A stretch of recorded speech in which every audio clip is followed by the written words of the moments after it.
Have you ever stopped to consider the importance of paper in your life? Paper is not just a medium, it's a message. It's a testament to human ingenuity and adaptability. It's a silent partner in our daily lives, often overlooked, yet indispensable. Think about it. Every day we interact with paper in countless ways. It's in the books we read, forming the canvas for stories that transport us to different worlds. It's in the letters we write, carrying our thoughts and emotions across continents. It's in the money we exchange, serving as a tangible representation of value.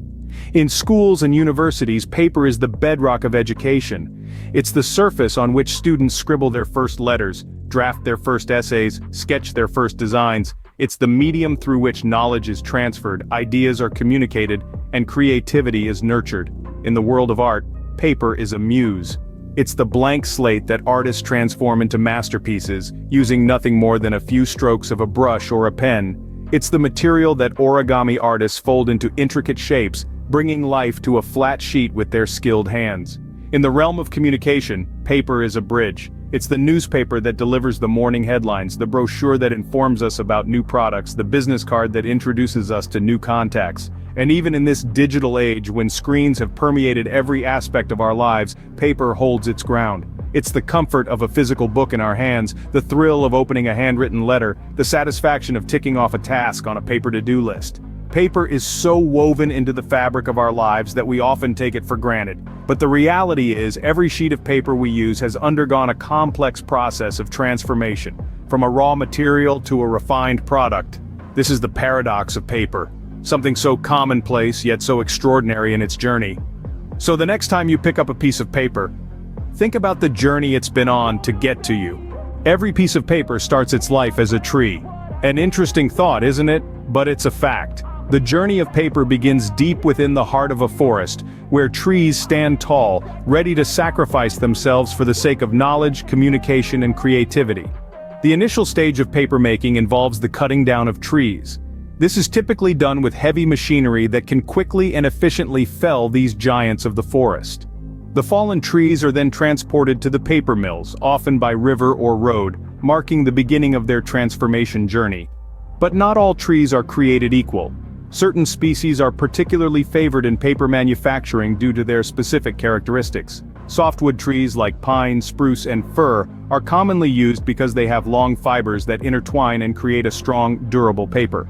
Hardwood trees such as birch, aspen, and eucalyptus, on the other hand, have shorter fibers that result in a smoother and finer paper, ideal for writing and printing. Yet, the choice of tree species isn't merely determined by the type of paper desired. It's also influenced by geographical location and environmental factors. For instance, in North America, pine is plentiful and therefore a popular choice, while in Australia, eucalyptus reigns supreme. It's important to note that today's paper industry isn't oblivious to the environmental implications of tree harvesting. Many mills now use trees from sustainable forests, where for each tree cut down, a new one is planted. This practice helps to ensure that the paper-making process is as eco-friendly as possible. So the next time you hold a piece of paper, remember the journey it embarked upon. From towering tree to humble sheet, it's a tale of transformation and adaptation. The trees that once stood tall in the forest are now in your hands, ready to carry your thoughts, ideas, and dreams to the world.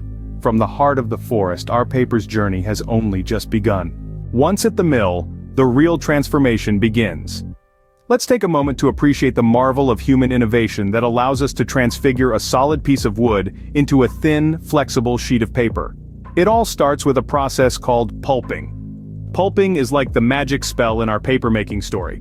It's where wood is broken down into small chips, each about the size of a coin. But we're not stopping at chips. We want to go smaller, much smaller. We're aiming for the microscopic level, and to get there we need to cook these chips. So, the wood chips are tossed into a massive pressure cooker called a digester. Here they're boiled in a mixture of water and chemicals. It's a hot and steamy affair, with temperatures soaring up to 170 degrees Celsius. Now, you might be wondering why such extreme heat. Well, we're not just cooking, we're breaking down. The heat and chemicals work together to dissolve the lignin, a natural glue that holds the wood fibers together. As the lignin dissolves, the wood fibers separate and disperse into the water, turning the mixture into a thick, porridge-like substance. This is our pulp. But we're not quite done yet. The pulp is then washed and screened to remove any remaining unwanted materials. What we're left with is a clean, wet pulp. It's essentially a suspension of tiny wood fibers in water. And it's this pulp that forms the basis of our everyday paper, so there you have it. From a solid piece of wood to a soupy pulp, the process of pulping is a journey of transformation. It's a testament to human ingenuity and the remarkable properties of wood, and it's only the beginning. With the pulp ready, we are halfway through our paper's transformation. Stay tuned as we continue the journey in our next scene, from pulp to paper, sheet formation. Now here comes the magic, turning pulp into paper. So, how do we get from a watery pulp to a crisp, dry sheet of paper? The answer lies in a process known as sheet formation. This is where the pulp's journey truly begins to take shape. First, the pulp mixture, which is about 99% water and 1% fiber, is spread evenly onto a moving wire mesh. This is done with great precision to ensure the thickness of the paper is consistent throughout. It's kind of like spreading batter for a pancake, except this batter will become a sheet of paper instead of a breakfast treat. Next, the water in the pulp starts to drain away through the wire mesh, leaving behind a mat of intertwined fibers. This process, known as dewatering, is a delicate balancing act. Too much water, and the paper will be weak. Too little, and the fibers may not bond properly. Once a significant amount of water has been drained, the mat of fibers is then transferred onto a felt blanket. Here it undergoes pressing to squeeze out even more water, making the sheet denser and stronger. It's a bit like wringing out a wet cloth, except it's done with enormous pressure and precision. Now we're left with a sheet that's still damp but much closer to the paper we know and love.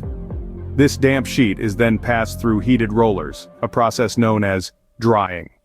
As the water evaporates, the fibers bond together more tightly, forming a solid sheet of paper. This process of sheet formation is a marvel of engineering and chemistry, a dance of water and fiber that transforms a slurry of pulp into a sheet of paper. It's a testament to the power of human ingenuity, using simple materials and processes to create something so essential to our daily lives. From a tree to a sheet of paper, the transformation is almost complete. Our paper's journey isn't over just yet. We've seen how it's born from raw materials, transformed through pulping and sheet formation, but now it's time for the final touches. This is where the paper gets its personality. The finishing process is a crucial stage that gives the paper its final look and feel. It's here that the paper is smoothed, ensuring a uniform thickness and a sleek surface. This smoothing process is what gives the paper its ease of use, whether for writing, printing, or even sketching. But that's not all. The paper may also be coated, a process that can dramatically change its properties. A glossy coating, for instance, can make colors pop off the page, while a matte finish provides a more subdued, elegant look. Finally, our paper is cut into standard sizes, ready to be used in countless ways. So, from an unassuming tree to a sleek sheet of paper, every step matters.